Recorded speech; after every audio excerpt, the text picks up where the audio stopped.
sommes venus ici au Burundi pour voir et comprendre comment ce pays fait face à l'embargo imposé par l'Union européenne suite aux événements de 2015.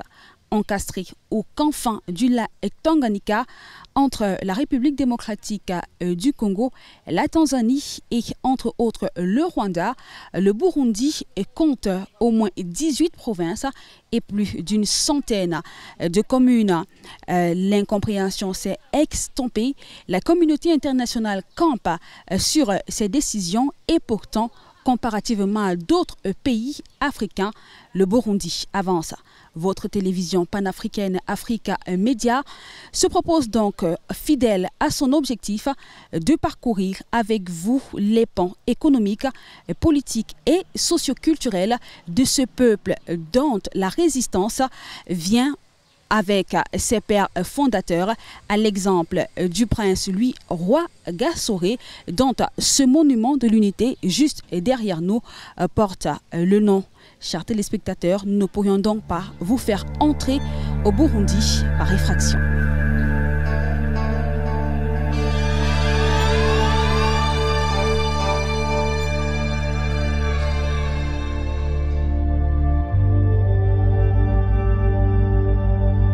Le Burundi, un peuple qui se développe depuis 2015 avec ses propres moyens, ses propres ressources, ceci grâce à l'embargo imposé par l'Union européenne sur ce pays. Une décision tombée comme une révélation, mieux, une bénédiction pour ce peuple de travailleurs. Grâce à cette sanction, le pays de Pierre Nkurunziza a décidé de se construire. Un défi qui passe avant tout par l'unification et surtout la cohésion nationale. Pendant près de 7 jours, nous avons suivi certaines personnalités du Burundi et nous avons découvert ensemble leur combat pour arriver à faire de leur pays l'une des terres les plus prisées du continent africain. Une nation pour laquelle les réalisations parleront à elles seules.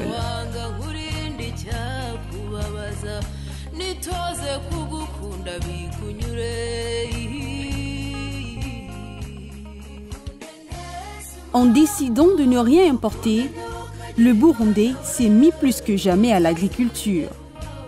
Avec Évariste Ndayishimiye, le secrétaire général du CNDD-FDD, nous nous rendons dans la province de Karuzi, dans le centre du pays. Là-bas, il a mis sur pied, avec l'ensemble de la population, un centre agropastoral qui se trouve dans la commune de Bugeyuzi. D'une superficie de plusieurs hectares, le centre agropastoral regroupe plusieurs activités.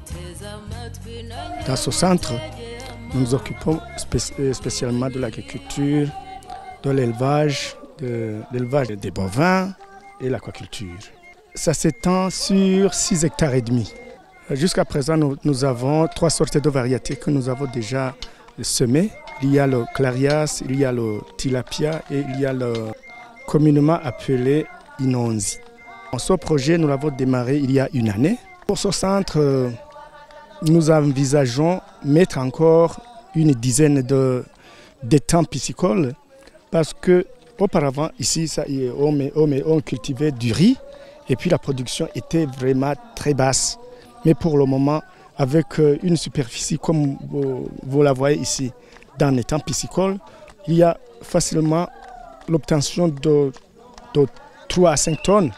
Et puis vous savez que le prix d'un kilogramme de poisson, ça coûte énormément beaucoup. Les récoltes de ce centre agropastoral serviront à l'avenir à des fins de commercialisation.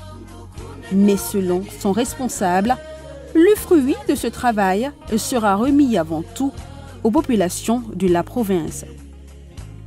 Jusqu'à présent, nous envisageons faire la première récolte au mois de juin. Et puis, il y a la population d'abord d'ici qui doit d'abord en jouir les résultats. Nous allons vendre parce que ici nous avons déjà dépensé beaucoup. Et puis lorsque vous dépensez, il faut que vous récupérez. Vous avez les récoltes en provenance de l'agriculture. Et puis ces récoltes nous aident aussi à préparer les aliments du poisson à base des cultures vivrières. Et puis lorsque vous avez vous récoltez ces poissons, il y a aussi l'augmentation des protéines pour la population. Ces activités bénéfiques à plus d'une personne ont permis à de nombreux travailleurs de se réaliser et d'apporter un coup de main dans leur ménage. C'est le cas de Marie Maniragaba qui travaille au centre depuis sa création en 2017, ceci 2 ans après la crise de 2015 et qui a entraîné certains débordements dans le pays. Ce projet nous a apporté beaucoup de développement dans notre commune, dans notre localité, mais aussi dans nos ménages. Nous avons gagné en argent, mais aussi en contact. Nous avons le contact avec les hautes autorités de ce pays et nous avons le contact avec nos voisins et nous pouvons aussi continuer à parler de développement. Par exemple, moi j'ai déjà acheté une vache à partir des ressources que j'ai déjà tirées de ce projet. Et les autres qui sont aussi dans le projet, il y en a qui ont déjà acheté des chèvres, d'autres ont déjà acheté des moutons. Nous pouvons subvenir à nos besoins quotidiens en tant que membres de ce projet. Nous pouvons nous acheter de quoi nous habiller convenablement, mais aussi nos partenaires, nos maris apprécient beaucoup ce travail parce que nous apportons notre plus-value en tant que femmes à la maison, nous apportons de ressources aussi et du coup notre mariage s'en porte mieux. Par exemple, chez moi, j'ai déjà construit une maison, j'ai pu terminer et c'est une maison en dur que j'ai construite grâce aux ressources que j'ai tirées de ce projet.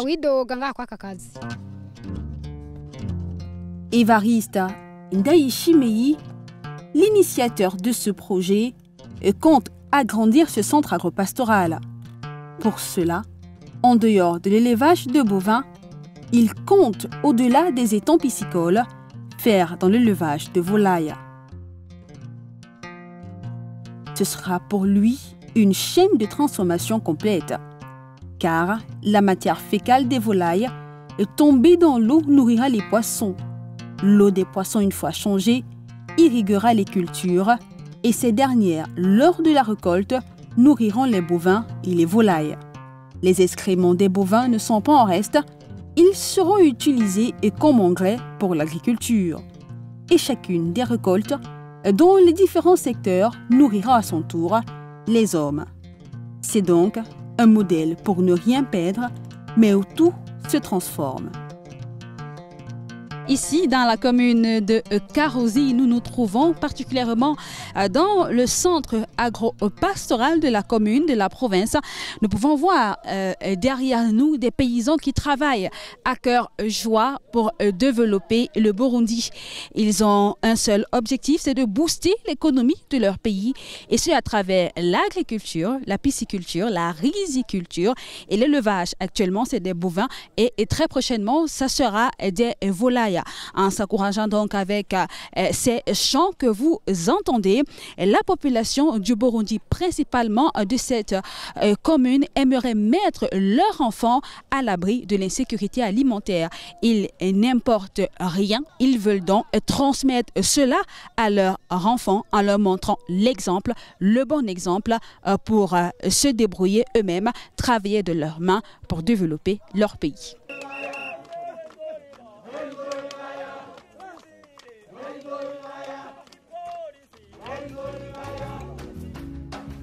Après la province de Karouzi, Évariste Ndaïchimei décide de nous faire continuer la balade.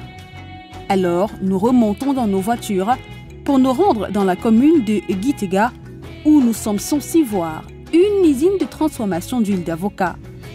C'est à près d'une trentaine de minutes de la route de Karouzi. Mais avant d'arriver à cette usine, nous faisons un crochet à Rweza, dans la commune de Gitega où nous allons.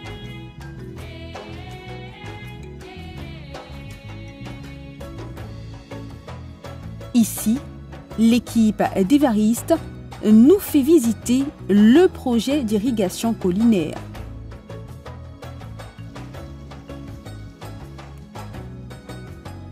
Les habitants de cette localité ont mis en place un système d'irrigation des cultures puisqu'elles sont faites sur des collines. Car le Burundi tout entier, faut le rappeler, présente un relief en pic.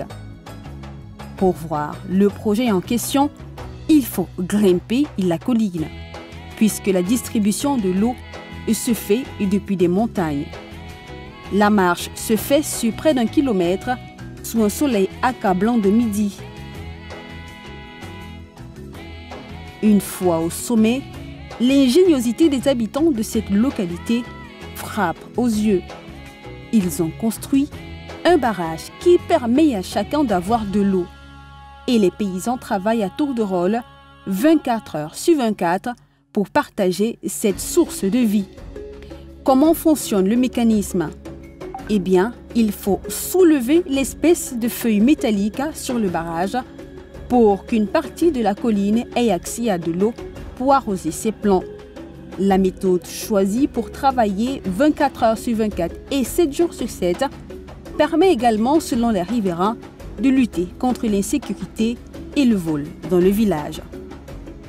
Cette méthode a été mise en place par les villageois eux-mêmes sans l'intervention des autorités. Après cet arrêt de quelques heures, nous mettons le cap pour l'usine de l'huile d'avocat.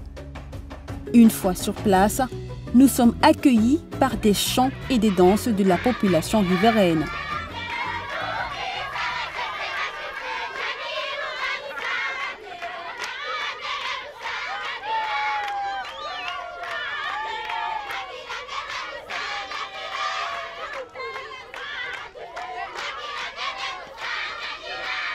En concertation avec l'équipe, nous nous demandons à quoi doit-on s'attendre à l'intérieur, vu que c'était la première fois pour nous de visiter une usine de fabrication d'huile d'avocat. Il faut bien prendre des notes pour ne rien oublier.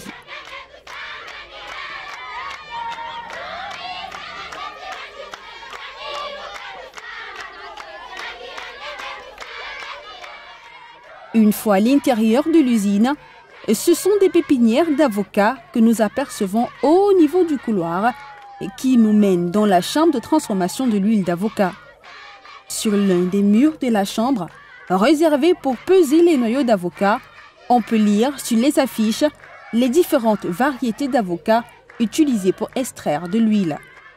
Nous avons eu la chance, lors de cette rencontre, de parler avec Renato.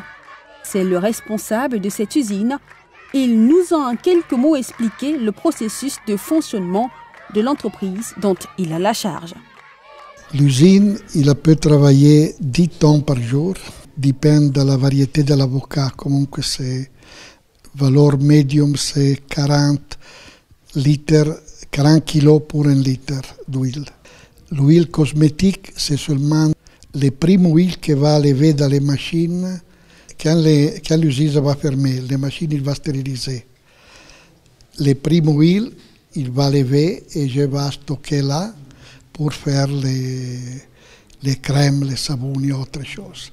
Tout l'autre, c'est seulement alimentaire. Pour obtenir le produit final, l'on procède d'abord par le triage et le nettoyage des noyaux. Ensuite vient la phase de pressage, après la filtration sur toile et la décantation, puis la filtration sur papier buvard et enfin le conditionnement. Cette usine de transformation d'huile d'avocat à Gitega compte un peu plus de 100 employés dans toute la chaîne. Ceci en passant par les trieurs, dans les plantations jusqu'à la vente. L'huile d'avocat est reconnue pour ses multiples vertus. En dehors de réduire le cholestérol dans l'organisme, il nourrit les peaux sèches grâce à ses acides gras monoinstaurés. Elle est également l'huile bien sûre, connue pour préserver le système cardiovasculaire et pour son effet régulateur sur l'insuline. L'huile d'avocat contribue aussi à la pousse des cheveux. Elle est autant utilisée dans les produits de beauté.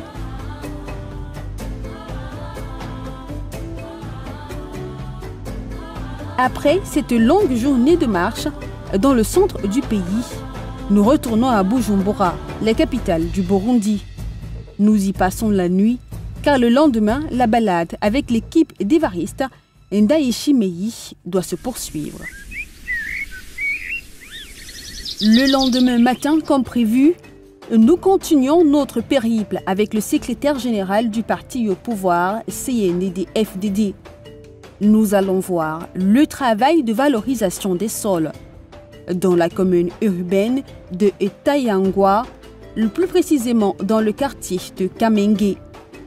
Comme nous le fait savoir Madame Yvonne Ngirkushak, ce projet concerne une catégorie de fonctionnaires burundais qui ont également à cœur de participer au développement agricole du pays. C'est le projet de développement dans le volet agriculture. C'est le projet appelé VASO, valorisation du sol. C'est un projet spécialement réservé aux jeunes cadres fonctionnels moyens et à tout le monde qui le désire. C'est un projet de développement qui a pris naissance d'abord ici dans la mairie de Bujumbura. Il a comme objectif de développer l'agriculture de haute étendue et aussi de petits champs qu'on appelle les champs familiaux. Ces champs familiaux, c'est réservé aux gens qui n'ont pas d'espace suffisant. C'est-à-dire qu'ils peuvent y pratiquer toute agriculture confondue. Mais généralement, en mairie de Bujumbura, c'est pour les légumes. Les récoltes, on les consomme et le surplus, on les vend.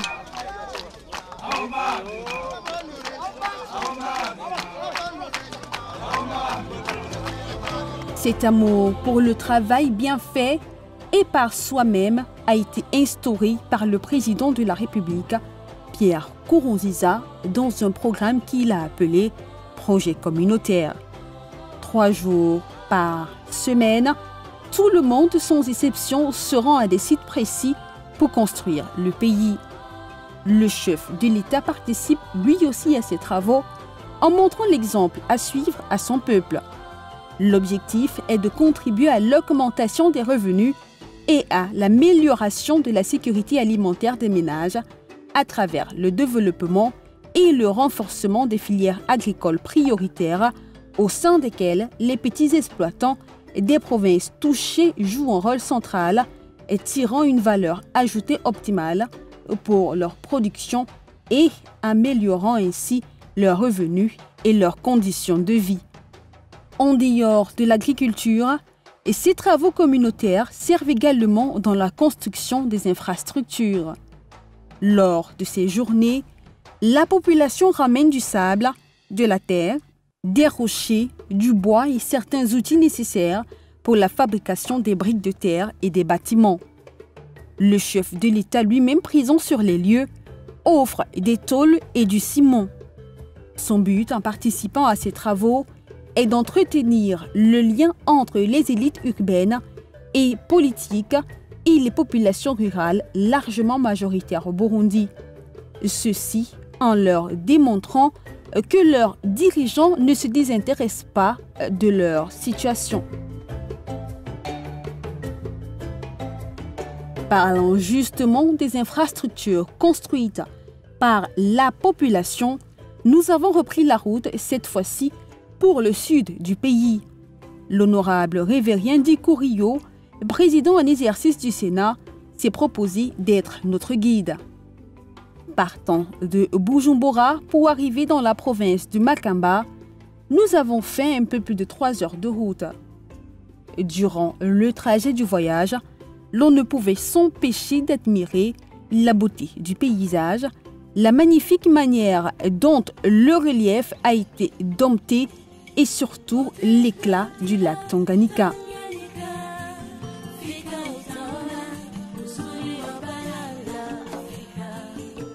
Une fois à Makamba, c'est avec émerveillement que nous voyons les populations construire à main nue et sans protection aucune un immeuble de 6 niveaux. Hommes, femmes et enfants portent parpaing par parpaing. C'est un monument que la population a décidé d'ériger en souvenir des événements de 2015 qui ont été marqués par la résistance du peuple burundais à ne pas se laisser manipuler par les puissances étrangères qui, selon certains observateurs, voulaient mettre le pays à feu et à sang pour exploiter les ressources du Burundi. C'est en partie ce que nous explique Gag Liyukuri, le gouverneur de la province de Makamba. Ce grand bâtiment que vous voyez, c'est-à-dire c'est un bureau provincial. La province de Makamba a s'organisé pour que nous puissions bâtir et construire un bureau provincial. Ce bureau provincial sera composé par plus de 120 bureaux. Et cela est dit à l'organisation de son Excellence, très honorable président du Sénat, et qui est aujourd'hui l'aîné de la province. Nous avons vu qu'il faut donc se mettre ensemble pour que nous puissions construire un monument que vous voyez aujourd'hui, c'est-à-dire un monument de résistance. Cela témoigne que la province de Makamba est capable. Donc nous remercions la population de la province de Makamba parce que nous avons pu construire un monument de 6 niveaux. De 6 niveaux que vous voyez. Et ce monument sera composé par plus de 120 bureaux. C'est pour aussi remercier l'État parce que le gouvernement nous a donné une route goudronnée qui quitte Mugina, Mabanda, Nyanzarak. C'est la population elle-même qui a dit non, aujourd'hui, ce n'est pas l'Europe, ce n'est pas les Blancs qui viennent dans notre pays pour construire certains bâtiments. Non, c'est nous-mêmes, c'est la population elle-même qui a dit qu'il faut montrer notre force, donc cela où réside la résistance. Un peu plus loin à Makamba, sur la colline de Kirama, c'est presque le même scénario. Les habitants de ce quartier travaillent eux aussi à main nue sur un grand chantier et qui, comme les autres, participera à développer le pays et à booster l'économie du Burundi. Il s'agit d'un projet d'usine d'eau minérale. L'ingénieur en charge de ce projet est un jeune homme d'à peine 30 ans et qui a fait ses études dans son pays natal, le Burundi. Lui, c'est Célestin Nibazumba. Il a bien voulu nous parler de ce projet qui est une initiative du président du Sénat, l'honorable révérien Dikouriyo. Le projet a commencé le 14 février 2018. C'est qu'il y a les jeunes gens, il y a les mamans, les papas qui veulent aussi bénéficier du moyen pour envoyer les enfants à l'école. Ce sont eux que nous appelons travailler ici pour qu'ils puissent bénéficier de ces moyens. Ici, il y a d'abord les 5 bâtiments. Il y a d'abord le grand bâtiment là que vous avez visité, avec, dans laquelle il y a les machines que nous allons utiliser pour la production de l'eau. C'est un bâtiment de l'usine. Et les autres 4 bâtiments seront utilisés pour le stockage. Le stockage est ici comme le bâtiment en bas. Et ça pour le stockage des matériaux et des matériels non finis. Il y a aussi le groupe électrogène, 160 kVA. Vous avez vu aussi il y a les 3 réservoirs. Les 3 réservoirs, c'est pour l'arrivée de l'eau que nous avons capté sur la source qui se trouve d'ici 9 km à Mouresi. À Mouresi, en bas des grandes montagnes qu'on enseigne dans la géographie burundaise, qu'on appelle Inanzegwe. Longtemps déchiré par la guerre depuis 1993, suite à l'assassinat du président Melchior Ndadaye, juste 100 jours après son investiture à la tête du pays, Pierre Nkurunziza, tel un messie, est celui qui a mis fin à 15 ans de conflit ethnique entre Hutus et Tutsis. Pour réussir cette prouesse, le chef de l'État, communément appelé Muhuza par les siens, qui veut dire médiateur, a utilisé bon nombre de stratagèmes parmi lesquels son arme fatale, le sport. Le sport est donc cet élément qui aura réussi à fédérer le peuple burundais à un objectif commun, la cohésion nationale. Moi, je suis sportif de formation, mais aussi j'ai pratiqué le sport pendant très longtemps. J'ai étudié à l'université en l'éducation physique et sportive. Et ce que nous avons appris à l'école, moi j'ai fait donc mon cheval de bataille, faire du sport, un outil qui peut contribuer au développement du pays, mais aussi un outil de voir comment créer la cohésion entre le peuple qui s'est déchiré pendant très longtemps. Nous avons réussi.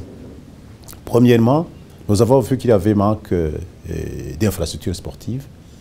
La raison pour laquelle nous avons mobilisé toute la population à travers ce que nous appelons les activités, donc les travaux communautaires, tous les samedis, c'est-à-dire que toute la population burundaise, les militaires, les policiers, et les députés, le président de la République, nous avons consacré donc chaque jour du samedi aux travaux communautaires. Nous avons construit pendant presque 10 ans autour de 12 stades que nous avons construits nous-mêmes sans aucun apport de la communauté internationale des bailleurs. Nous avons nous-mêmes construit des stades. Et aujourd'hui, il y a au moins 7 stades qui sont en construction. Pour dire que d'ici 3 ans, tout le pays, dans toutes les provinces du pays, on aura des stades qui ont été construits par la population elle-même. Cela montre que c'est de créer l'opportunité et l'espace où les sportifs vont s'épanouir. Ce n'est pas uniquement pour le football, parce que ces stades contiennent aussi des pistes d'athlétisme. Il y a aussi des terrains de basketball, de volleyball, mais aussi de handball. Et partant aussi, on intègre aussi des salles pour le judo. Et raison pour laquelle moi-même, avec le travail de fin d'études que j'ai fait, j'ai donc produit un travail qui m'a aidé à créer une académie sportive et omnisport qui intègre toutes ces disciplines que je vous ai parlé au niveau du sport. Alors, le sport a bien contribué au développement de notre pays parce que ce n'est pas uniquement la construction des stades, nous avons aussi construit des écoles secondaires, primaires, même aujourd'hui nous construisons des universités à travers les travaux communautaires. Vous voyez même des centres de santé, des hôpitaux.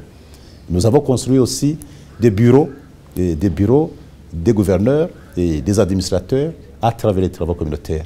Et chaque fois qu'on terminait ces travaux communautaires, on organisait aussi des matchs avec la population. Moi, j'ai joué jusqu'à aujourd'hui. Imaginez-vous, chaque année, je joue avec la population autour de 40 ou 30 matchs et avec les étudiants, les militaires, les policiers, et tout le monde vient assister, mais juste après les travaux communautaires. Vous voyez que le sport nous a aidé énormément à reconstruire notre pays. Et nous avons donc des bilans très positifs. Imaginez-vous, pendant 10 ans, nous venons de construire autour de 3000 écoles primaires, secondaires, universités y compris. Nous venons de construire, donc, comme je vous ai dit, même des marchés. Des marchés, donc des collements des biens où la population donc vend leurs biens.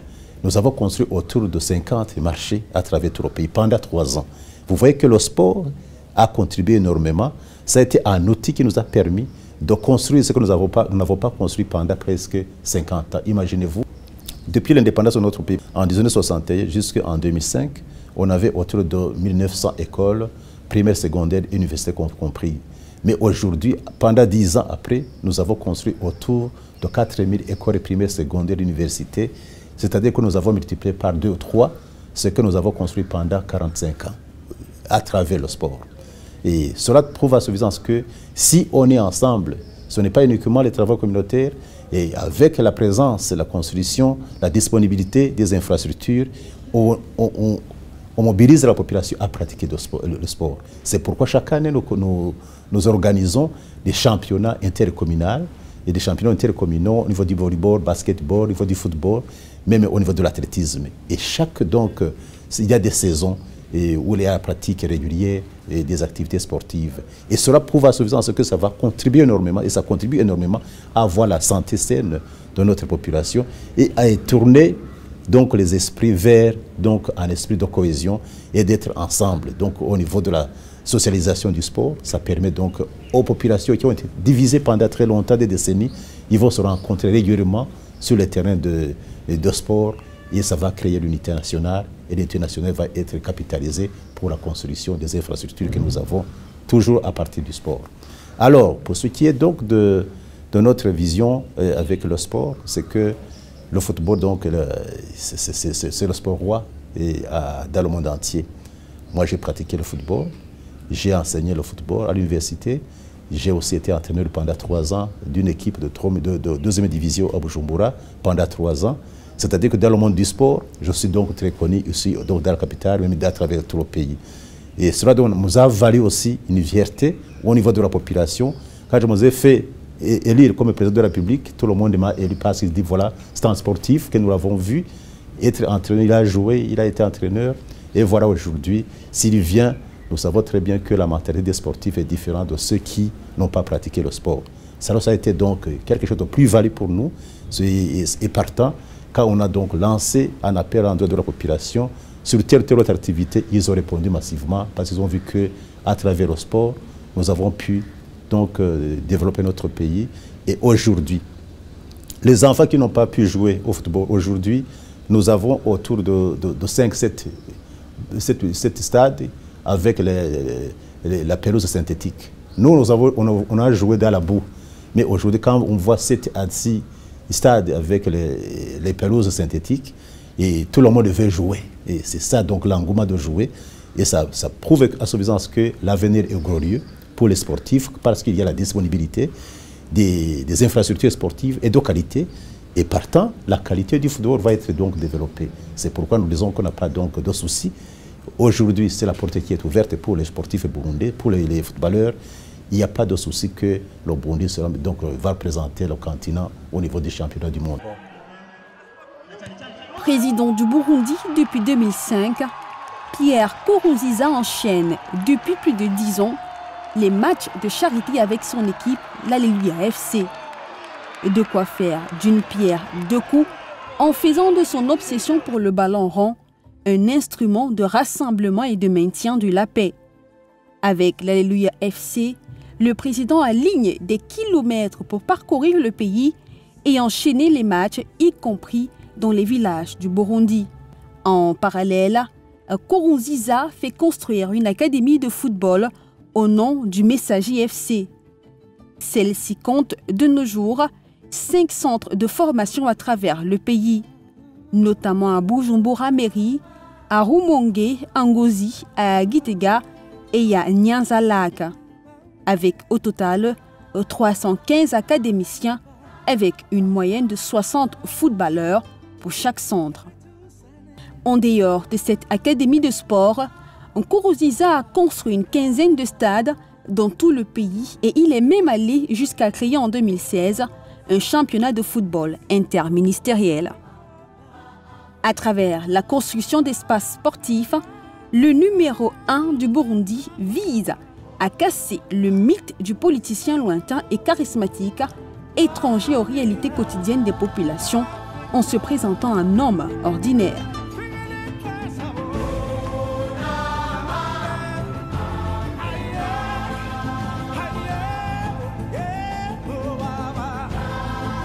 Le président du Sénat, l'honorable Révérien Dikorio, dans l'objectif de faire du sport un outil important de réconciliation et de développement, a mis sur pied un projet de construction de stade de football sur la colline de Gisenyi dans la province de Makamba. Cette aire de jeu, une fois achevée, servira entre autres de lieu d'entraînement pour son équipe de football Aigle Noir. La construction de ces établissements sportifs par les autorités du pays est bien accueillie par les jeunes burundais. Ces derniers estiment que cela les met à l'abri de l'oisiveté et contribue non seulement au développement du pays, mais également à l'épanouissement de la jeunesse. Les stades construits par le président du Sénat, ce sont de beaux stades pour la progression du football burundais. Et c'est pour aussi aider la jeunesse à bien progresser, à bien se tenir en charge. Le stade qu'on a conçu, ça nous aide aussi beaucoup, nous les jeunes, à développer notre talent, aussi de nous distraire. Ça aide aussi au développement du football burundais parce que si on a beaucoup de stades, de bons stades, ça avantage aux joueurs de bien jouer et de bien développer leur talent. D'abord, on a été qualifié avec les U20 à la CAN et les U23, on a été éliminé sur le deuxième match de la deuxième tour et on est aussi qualifié à la CAN avec les seniors. C'est grâce aux efforts qui sont faits par la Fédération de football du Burundi, notamment par le président de la Fédé. Des talents qui entendent bien inscrire leur nom en lettres d'or dans l'histoire du football. Ce pays essaye depuis 2015 de montrer à la face du monde qu'il est possible de construire son développement grâce à ses propres paradigmes. Et donc pour ce faire, il faudrait renforcer la cohésion nationale, raffermir la coopération qui existe entre les pays voisins qui partagent ensemble le lac Tanganyika. Voilà donc la principale symbolique de ce lieu mythique où je me trouve, les berges du lac Tanganyika. C'est un lieu, que dis-je, un lien qui l'impose donc à tous les pays qui l'ont en partage. Un défi, comme nous l'avons relevé, François Bikoro, Bungu Frédéric et Cyril Mufa et Marthe Estelle.